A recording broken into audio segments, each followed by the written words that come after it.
तथा च उक्तम गाथा द्रव्य संग्रह की आई है। पुग्गल कम्मादीनम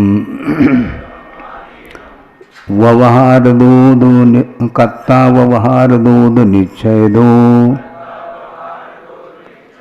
चेदन कम्मानादा शुद्ध नया शुद्ध भावानम। पुद्गल कर्मादि का कर्ता व्यवहार से जीव होता है और निश्चय से चेतन कर्मों का इन्हें भाव कर्मों का कर्ता होता है। निश्चय का अर्थ यहाँ पर प्रासंगिक अशुद्ध निश्चय ने लेना चाहिए। और शुद्ध नया शुद्ध भावानम, शुद्ध नहीं के अपेक्षा से यानी शुद्ध निश्चय नहीं की अपेक्षा से शुद्ध भावों का कर्ता होता है। एवं भेद भावना मुख्यत्वेन प्रथम गाता, इस प्रकार भेद भावना की मुख्यता के साथ प्रथम गाता है। जीवस्य असाधारण कार्य कथन रूपेण द्वितीया च इति स्वतंत्र गाता द्वेन पंचम स्थलम गतम।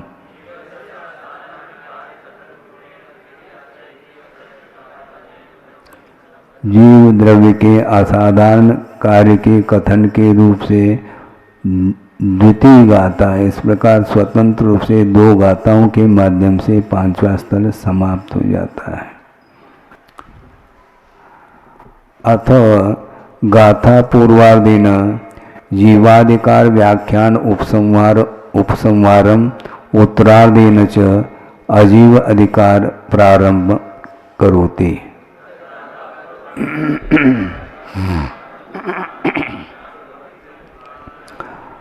अब आगे गाथा के पूर्वार्ध के माध्यम से जीव के अधिकार के व्याख्यान के अपेक्षा उपसंहार करते हैं और उत्तरार्ध के माध्यम से अजीव अधिकार प्रारंभ कर रहे हैं।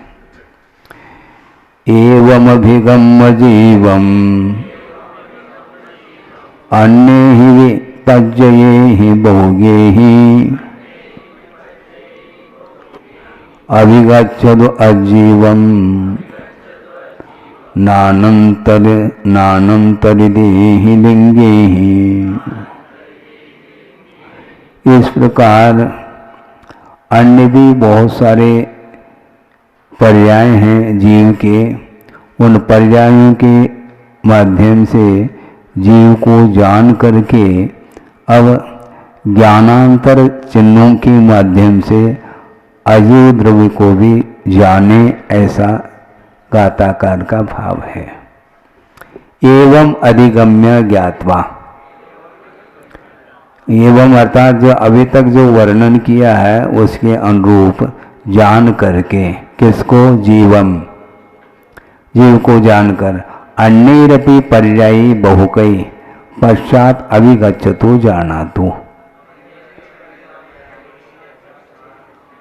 अन्य भी बहुत सारे पर्याय हैं जो जीव के, उन पर्यायों के साथ जीव को जानकर उसके बाद जाने, किसको जाने? कम अजीवम, अजीव देव को जाने, जो कि ज्ञानांतरित ही लिंगई इति। क्योंकि जीव की पहचान जो होती है वह ज्ञान के माध्यम से होती है।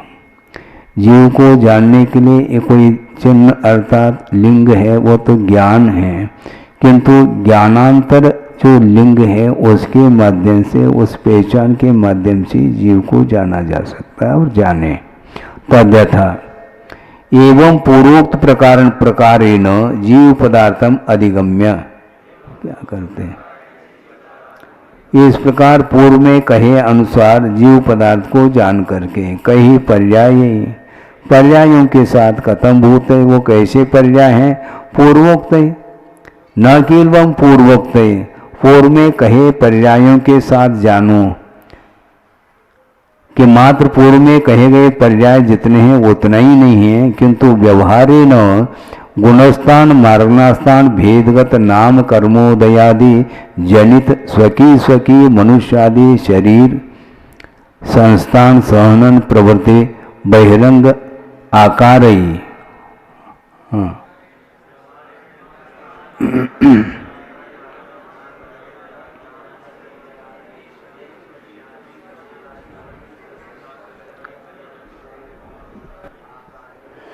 व्यवहारने की अपेक्षा से गुणस्थान मार्गनास्थान के भेदगत जो नाम कर्म के उदय आदि से उत्पन्न अपने अपने मनुष्य आदि जो शरीर है, उनके संस्थान है, सहनन है इत्यादि जो बहिरंग आकार प्रकार हैं, उनके साथ और निश्चय न अभ्यंतरे राग द्वेष मोह रूपई और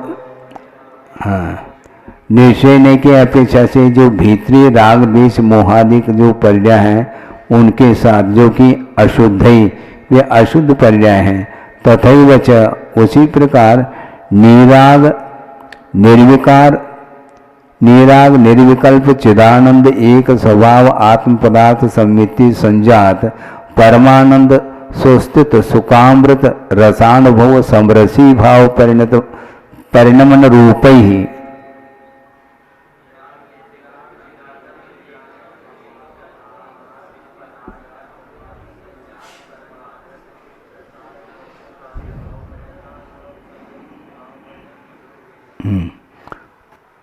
परिणत मनोरूप ही नहीं लेना है, यहाँ पर मन से कोई प्रयोजन है नहीं। राग से रहित विकल्प से रहित जो चिदानंद एक स्वभावात्मक जो पदार्थ है आत्म पदार्थ, उसकी सम्मिति से उत्पन्न जो परम आनंद में सुस्थित जो सुखामृत रसानुभव है, उसके समरसी भाव से परिणत जो शुद्ध जो शुद्ध पर्याय हैं अन्य अन्य बहुत सारे, उनके साथ जीव को जानो और जान करके पश्चात किम करो, तो बाद में क्या करें, जाना तो जाने किसको, अजीवम पदार्थम अजीव पदार्थ को जाने। कही किसके द्वारा जाने, लिंगई चिन्हई है, चिन्हों के माध्यम से। किम विशिष्ट अग्रे वक्षमाने ज्ञानांतरित्वात् जड़ई इति सूत्र अभिप्राय। आगे जिसका वर्णन किया जा रहा है, कहने योग्य जो पर्याय है वे जड़ इसलिए हैं क्योंकि ज्ञानांतरित है, उसमें चैतन्य गुण का कोई संबंध नहीं है, इसलिए जड़ रूप पर्याय है। उन पर्यायों के साथ आप अजीव को जाने, ऐसा इस सूत्र का अभिप्राय है। एवं जीव पदार्थ व्याख्यान उपसंहार तथैव अजीव व्याख्यान प्रारंभ इति एक सूत्रेण षष्ठ स्थलम गतम।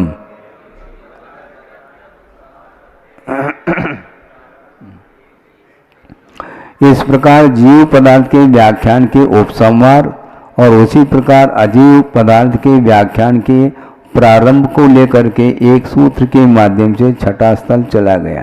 इति पूर्वोक्तेन प्रकारेण जीवा जीवा भावा इत्यादि नौ पदार्थानां नाम कथन रूपेण स्वतंत्र गाथा सूत्रम एकम।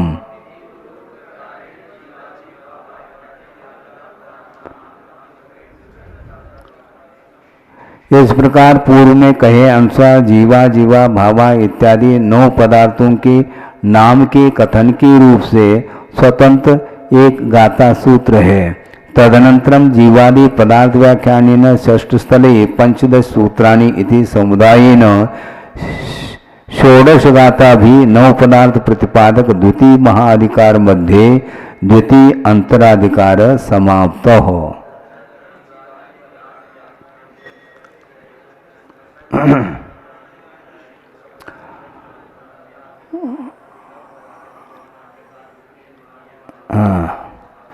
इसके पश्चात जीवादि पदार्थ के व्याख्यान के रूप से 6 स्थलों के माध्यम से 15 हैं। इनके समुदाय के साथ यहाँ पर 16 गाथाओं के माध्यम से 9 पदार्थों का प्रतिपादन करने रूप जो द्वितीय महाधिकार है, उसमें दूसरा अंतराधिकार समाप्त हो जाता है। अब आगे इसके उत्थाने का है 4-6 लाइन की, इसको और पढ़ लें। इंडेक्स इसी को बोलते हैं, किसमें क्या विषय आता है। अथ भाव कर्म द्रव्य कर्म नो कर्म मति ज्ञानादि विभाव गुण नर नरकादि विभाव पर्याय रहित केवल ज्ञानादि अनंत गुण स्वरूप जीवादि नौ पदार्थ अंतर्गत भूतार्थ परमार्थ रूप शुद्ध समयसार अभिधान अभिधान उपाधि भूत यह असौ शुद्ध जीव पदार्थ तस्मात्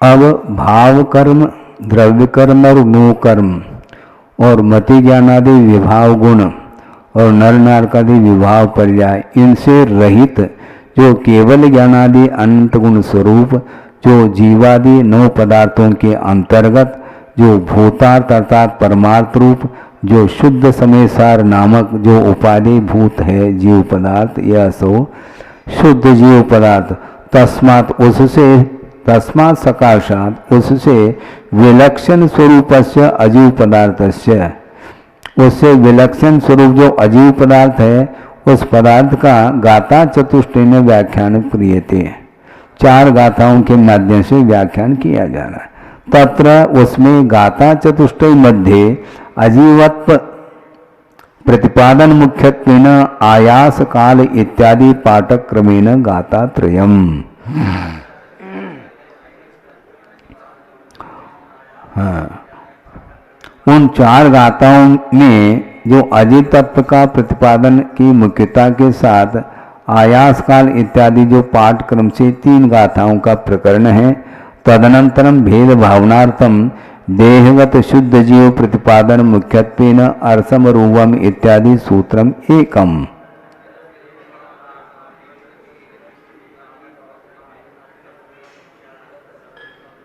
उसके पश्चात भेद भावना के लिए देहगत जो शुद्ध जीव है उसकी प्रतिपादन की मुख्यता से अरसम रूपम इत्यादि एक सूत्र है।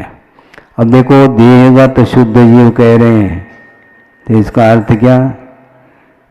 शरीर के भीतर ही वह जीव है किंतु वह शुद्ध बनने की क्षमता रखता है शक्ति की अपेक्षा से। तो काफी मतलब बार बार ये विषय आता है तो उसका अर्थ तो लगाने को आना चाहिए। तो शरीर के भीतर जो शुद्ध जीव है उसकी प्रतिपादन की मुख्यता के साथ इस एक गाथा सूत्र है। इस प्रकार गाथा चतुष्टय पर्यंतम स्थलद्वयेन अजीव अधिकार व्याख्याने समुदाय पातनिका।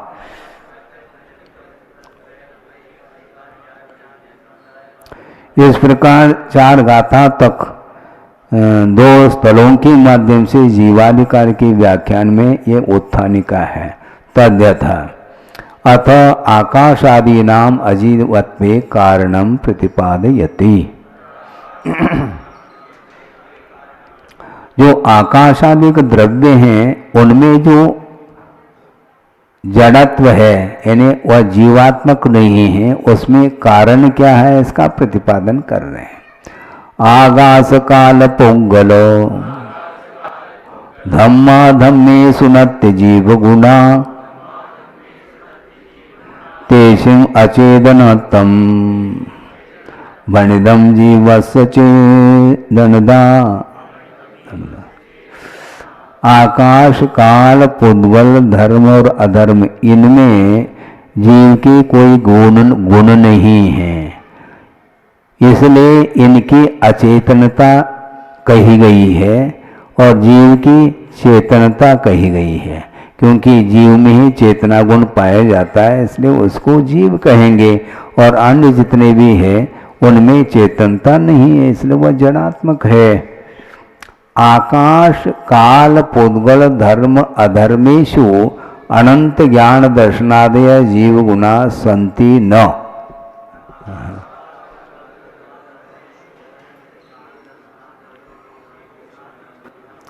आकाश काल पुद्गल धर्म और अधर्म इन द्रव्यों में अनंत ज्ञान अनंत दर्शन आदि जो जीव के गुण हैं वे नहीं हैं तथा कारणात इसलिए तेषाम अचेतनत्वम भणितम। इसलिए उन द्रव्यों की अचेतनता का कथन किया है। कस्मात् तेषाम जीव गुणा न संति चेत। इन आकाशादि द्रव्यों में जीव के गुण नहीं हैं। कैसे नहीं हैं, क्यों नहीं है? तो युगपत जगत्रय कालत्रय वर्ती समस्त पदार्थ परिच्छेद कत्वेन जीवस एव चेतकत्वात् इति।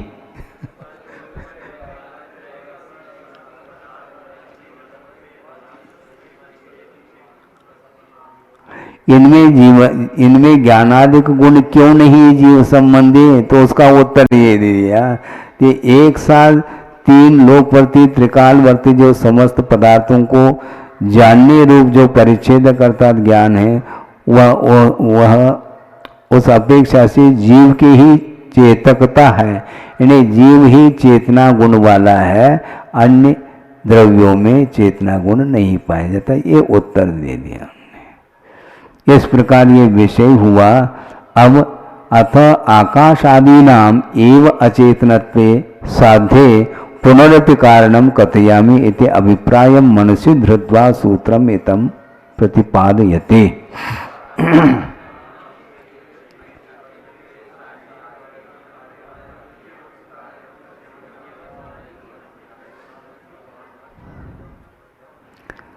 जो आकाश आदि द्रव्य हैं, इनमें जो अचेतनता जो साधने योग्य है उसमें पुनः कारण का कथन करते हैं।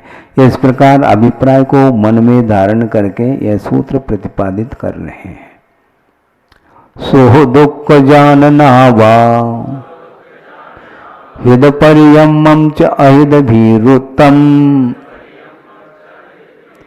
जसन विजद निचम तम समना विन्ति अजीवम।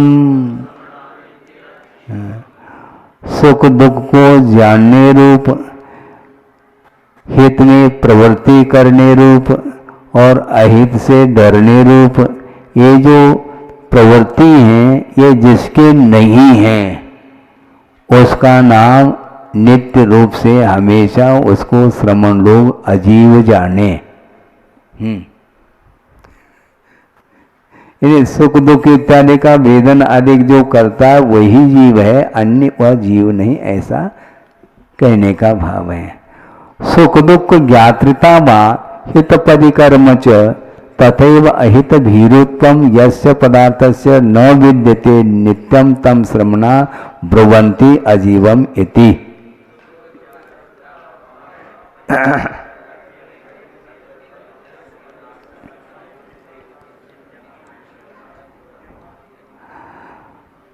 सुख दुख के जानने रूप और हित परिकर्म, यानी हित के लिए जो प्रवृत्ति और अहित से डरने रूप जो प्रवृत्ति, ये जिस पदार्थ की नहीं है वह उसको श्रमण लोग अजीब ऐसा कह देते हैं। तदेव कथ्यते, उसी का कथन किया जा रहा है। अब थोड़ा सा विषय आ रहा है, अभी तक तो इसी प्रकार दो तीन गाथाएं चली गई और इंडेक्स में भी चला, कोई विशेष नहीं था।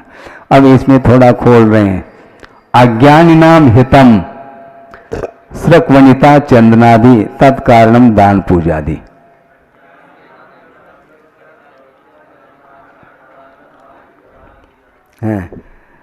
अज्ञानी लोग हित मानते हैं, हित के रूप में स्वीकार करते हैं। किसको? श्रक अर्थात माला वगैरह, वनिता अर्थात स्त्री आदि, चंदन आदि, ये जितने भी पदार्थ हैं ये हितकारी, इस प्रकार कौन मानता है? अज्ञानियों की प्रवृत्ति है। हाँ, जो इससे इसमें जो इन पदार्थों में जो हित मान रहा है, ये जितने भी पदार्थ ये हितकारी हैं, इस प्रकार जो मानता है, संवेदन करता है, वह अज्ञानी, ऐसा कहा जा रहा है। तत्कारणम दान पूजा आदि, हाँ, उसके निमित्त को लेकर के दान पूजा आदि करता है वो अज्ञानी तो है और क्या। क्योंकि जो पदार्थ हमारे लिए हितकारी है उसको लेकर के वो भगवान की भी उपासना करना प्रारंभ करता है। बहुत विडंबना है ये। मतलब कहाँ तो आगम ग्रंथों में यह उल्लेख किया है कि 4 प्रकार के पुरुषार्थ माने गए हैं। अर्थ पुरुषार्थ, धर्म पुरुषार्थ, काम पुरुषार्थ और मोक्ष पुरुषार्थ। तो अर्थ पुरुषार्थ जब आप कर रहे हैं, नीति न्याय के अनुरूप जब आप व्यवसाय कर रहे हो, तो इन बाहरी पदार्थों के निमित्त को लेकर के भगवान की पूजा अर्चना क्यों करते हो? यदि करते हो तो तुम अज्ञानी हो। भगवान ने जिसको छोड़ दिया है तो उनकी पूजा करने से भगवान आपको वो देंगे, मतलब क्या है ये मान्यता? देखो संसारी प्राणी कुल मिला करके इधर देखने में ये आता कि धार्मिक क्रियाएं कर रहा है, अनुष्ठान कर रहा है, किंतु वो किस निमित्त को लेकर के कर रहा है? दान पूजा आदि जो कर रहा है, तत्कारण मैंने उस स्त्री पुत्र कलत्र अन्यान्य जो भोग सामग्री है उसके निमित्त को लेकर के दान पूजा, तत्कारणम कह रहे हैं, कारण अर्थात उसके निमित्त को लेकर के दान पूजा आदि कर लेता है। उसकी वह दान पूजा आदि रूप जो प्रवृत्ति है वह अज्ञानी की प्रवृत्ति मानी जाती है, नहीं करना चाहिए। आप पुरुषार्थ करो, व्यवसाय करके जीवन का निर्वाह करो, भगवान के पास जाकर के पुनः उसी उद्देश्य को लेकर के अर्घ चढ़ाना, उसी उद्देश्य को लेकर के अनुष्ठान करना, विधान आदि करना, बड़े बड़े आयोजन करना, ये सब काय के लिए? सब उसी के लिए है। मतलब संसार के लिए कारणभूत जो सामग्री है उसके निमित्त को लेकर के आप व्यवसाय करो तो फिर भी ठीक है, इसमें कोई बाधा नहीं है। किंतु भगवान के सामने इस प्रकार पूजन इत्यादि आपको क्या मिलना है? भगवान के गुणों को प्राप्त करने के लिए दान पूजा आदि करना चाह रहे हैं कि हम सांसारिक सामग्री को प्राप्त करने के निमित्त को लेकर के करना चाहते हैं? यदि इस प्रकार करते हैं तो वो ठीक नहीं माना जाता है। और अभवी भी इसी प्रकार करता है, भोग निमित्तम सद्दहदी। तो इसी प्रकार आम जनता भी यदि मानो इसी उद्देश्य को लेकर के यदि करती है तो उसके माध्यम से वह अज्ञानी की प्रवृत्ति, मन इनमें आत्मा का हित नहीं और इन पदार्थों में आत्मा का हित है, ऐसी मान्यता को लेकर के वो करता। उनको कौन समझाए? मतलब उस समय भी ये संसार की चाल जो है ना, वर्तमान में है ऐसा नहीं, अतीत में भी यही है, घूम फिर करके वही करता है। पुत्र के निमित्त को लेकर के अपत्य देतो तरलोक तृष्णया तपस्विना केचन कर्म कुर्वते भवान पुनर्जन्म जरा जिहासया त्रयीम प्रवृत्तिम समधि अवारुणत, ऐसा कह रहे हैं स्वयं स्तोत्र में कि ऐसे भी कुछ तप करने वाले, बाल तप करने वाले होते हैं जो कि अपत्य अर्थात पुत्र के निमित्त को लेकर के, व्यक्त धन पैसे के लेकर उत्तर लोक तृष्णया, है भगवान भविष्य में भी हमारे लिए वो मिल जाए, इस प्रकार की आशा को लेकर के वह तप करता है। भगवान आपने जो तप किया है वह जन्म जरा जिहासया, जन्म जरा और मृत्यु के त्याग के लिए, उसको नष्ट करने के उद्देश्य को लेकर के आपने तप किया है, ऐसा कहा। इसको बोलते हैं, लेकिन है ही नहीं।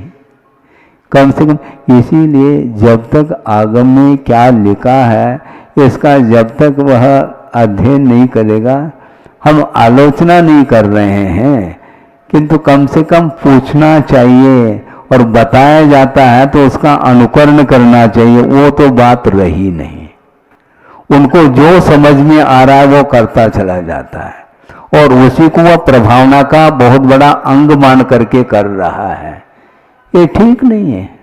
तद्गुण लब्ध ये कहा है ना, वो कहा होगा, वो शास्त्र की बात है ना, वो शास्त्र की बात है।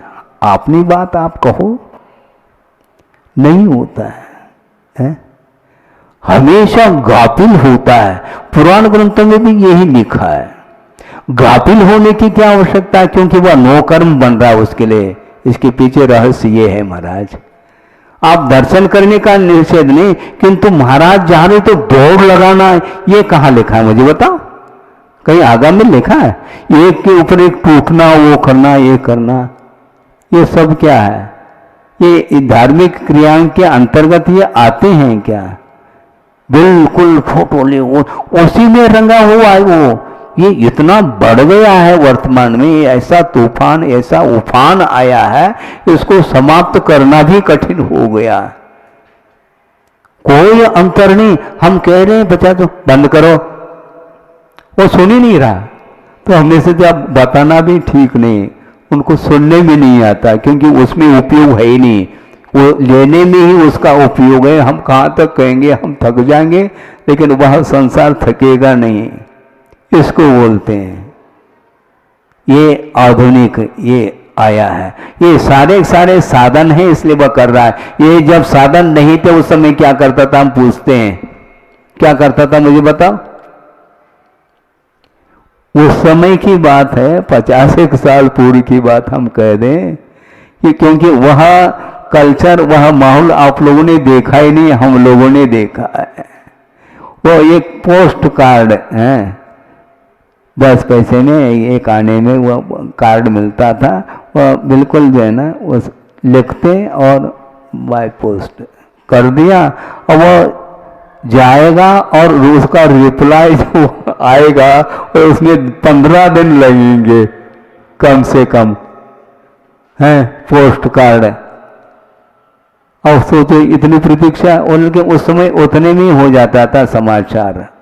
हाँ, फौजी पिताश्री लिख रहा है वो पत्र, और आज क्या हो रहा है, हेलो हेलो में क्या हो रहा है। आप सोचो, यहाँ से हजारों किलोमीटर दूरी पर भी यदि मान लो किसी का लड़का पढ़ रहा है, अध्ययन आदि कर रहा है, तो सर्विस आदि कर रहा है, तो बिल्कुल जो है वह मोबाइल पे चित्र सहित, हाँ, मैं चित्र के वह समाचार ले लेता है, और कलर अलग हो गया, ये सब हो गया। इसीलिए वो सारा प्रभाव यहाँ तक लाना चाह रहे हैं।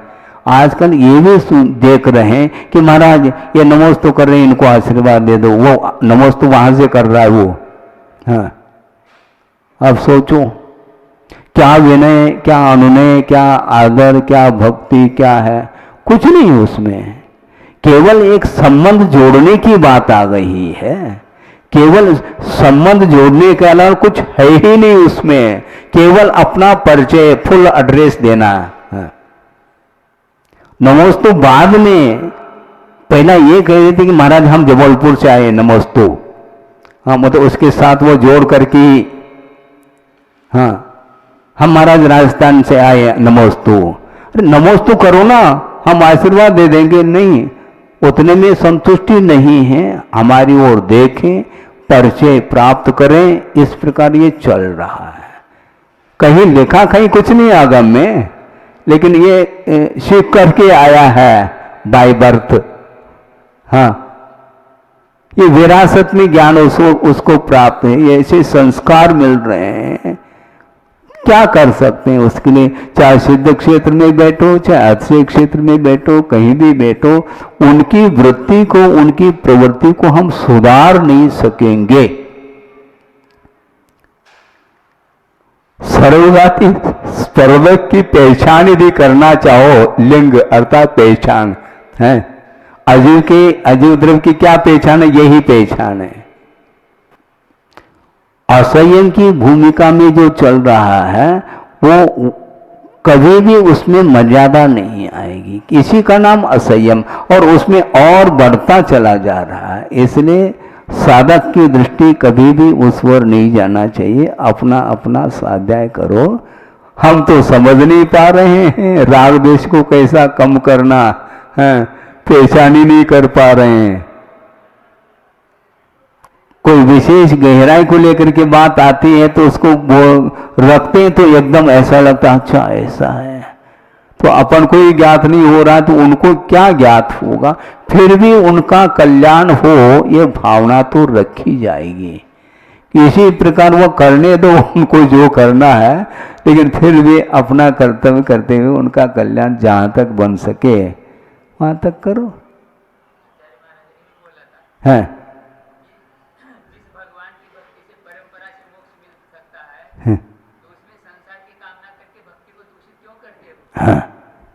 भक्ति सदोष भक्ति मानी जाती है और नहीं होना चाहिए इस प्रकार। विनय अनुनय भाव विभोर होकर के भक्ति करना ये कुछ नहीं, वो गाफिल हो रहा है। क्यों? कहना मुख से अच्छा नहीं, क्योंकि पुराण आदि में सब लिखा हुआ मिलता है। इतनी एकदम तो उफान आ जाता है, गाफिल हो जाते हैं कि बस क्यों, वो नो कर्म दिख रहा है, उसमें वीतरागता की वो दृष्टि होनी चाहिए। मतलब रागी की दृष्टि वीतरागता में भी राग ढूंढ रहा है, और जो वीतरागी की दृष्टि जो राग वर्धक कोई वस्तु भी हो तो उसमें भी वह वीतरागता को ढूंढता है। इतना जमीन आसमान का अंतर देखने को मिलता है।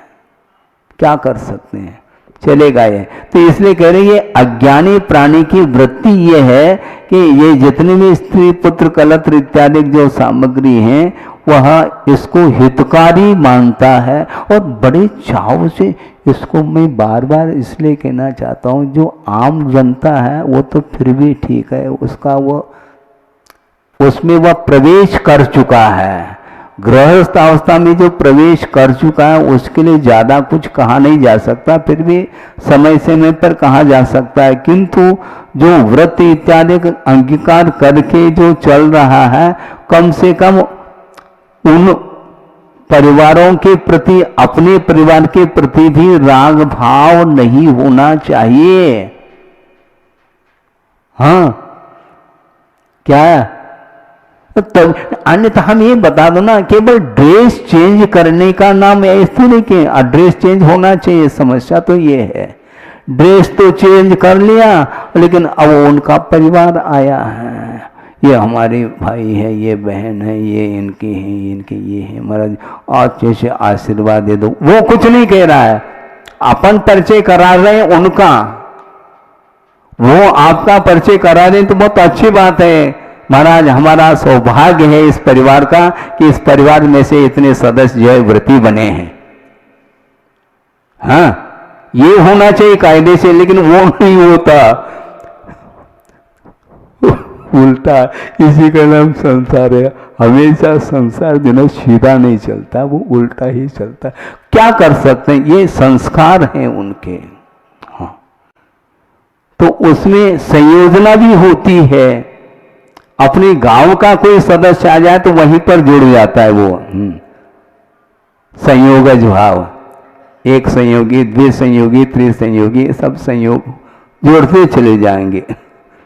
हाँ, साउथ का आ जाए तो साउथ वालों के यहाँ रहेगा, महाराष्ट्र का आ गया तो महाराष्ट्र, राजस्थान तो राजस्थान। ये सब क्या है, ये सजातीयता, बाकी सब विजाती है। और कहने के लिए हम भारतीय हैं, कहने के लिए हम भारतीय बोल रहे हैं, और ये इसमें सजाती विजातीयता का भाव चल रहा है। ये सब क्या, ये बिना राग के, बिना अटैचमेंट के ये होता ही नहीं। इसी को बोल रहे हैं अज्ञानी की प्रवृत्ति है, और इन सामग्री के निमित्त को लेकर के दान पूजादि वह करता है। एक और है, और देखने में प्रवृत्ति क्या आ रही है, धार्मिक क्रियाएं देखने को मिल रही हैं। इसके बाद भी उसके पीछे यह उद्देश्य पल रहा है। अहितम अहिविष कंटकादि। हाँ, आ गए देखो। हाँ, ये अहितकारी हैं। कौन मानता है? अज्ञानी। किसको? सर्प है, विष है, कंटक है, इसको वह अहितकारी मानता है और इससे बचने का प्रयास करता है वो। हाँ, और बाकी सब सामग्री को वह हितकारी मानता है और कह देता है क्या है? ज्ञानानंद स्वरूपी हूं मैं ज्ञानानंद स्वभावी हूं। ज्ञान में है, हमारा स्वभाव है, इस प्रकार वो बोल रहा है। बोलना अलग वस्तु, किंतु प्रैक्टिकल पेपर की ओर दृष्टि रखते हैं तो इसमें वह अहितकारी मान रहा है, जबकि प्राणी मात्र के प्रति कल्याण का भाव रखना चाहिए। क्योंकि अहिविष कंटकादि के प्रति यदि ये अहितकारी ऐसा मानते हैं तो उनसे बचेंगे इसका तो उसके प्रति द्वेष है? अब रही बात महाराज फिर हमारी शक्ति के, वो सब ठीक है, वो बताने की कोई आवश्यकता नहीं। यहां पर कौन सा सर्प आ रहा है, लेकिन सर्प का नाम लेते ही शत्रुता का भाव नहीं आना चाहिए, नहीं तो उसको कैसे नमोकार मंत्र सुनाओगे? मुश्किल हो जाएगा। क्या करोगे? कोई व्याघ्र है, सर्प है, मान लो मरणासन है, और उस समय तो जा सकते हैं महाराज, बाकी समय तो भाग जाएंगे हम तो। अब ये क्यों होता है? समूह शरण में भी जो इस प्रकार के पशु आदि रहते हैं और उनके दृष्टि में ये कोई विष कंटक का हो, ये कोई भी हो, कोई मतलब नहीं, साम्य भाव है, तब उनके चरणों में वह टिक पाते हैं। और हम और आपके चरणों में इसलिए नहीं टिकते, इसलिए जाते हैं, उनको संदेह रहता है, और वहां पर संदेह के लिए कोई गुंजाइश नहीं, क्योंकि इतनी वीतरागता है कि वहां पर सब समाहित होंगे। राग द्वेषात्मक परिणति जब तक हमारे अंदर रहेगी तब तक वह दूसरा व्यक्ति, दूसरा जीव हमसे डरेगा, और हम उनसे डरेंगे। ये स्थिति है।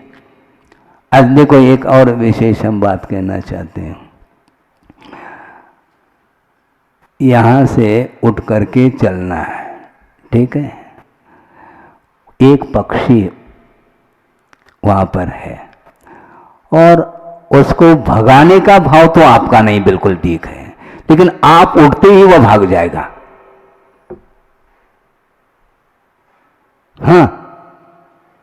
आप यहां पर बैठे हैं तो वह दाना चुग रहा है वो, इसलिए जैसे ही यहां से उठे उसको उड़ाने का बिल्कुल कतई भाव नहीं, किंतु आप धीरे से मान लो अपनी मक्खी को भी यूं उड़ाएंगे तो वो उड़ के चला जाएगा। वो मतलब इन सारी क्रियाओं को वह ध्यान रखता है कि हमारे बाधा न पहुंच जाए। ये क्यों? ये बादर नाम कर्म इसी को बोलते हैं। वो दो आपकी सारी क्रियाएं उसके लिए बाधक सिद्ध हो रही है, इसलिए अपनी सुरक्षा के लिए वो चला जाता है। मतलब हमारे अंदर कोई भाव नहीं, बाधा पहुंचाने का नहीं होते हुए भी उसके अंदर कर्म का ऐसा उदय है कि वो अपनी रक्षा का भाव रखता है।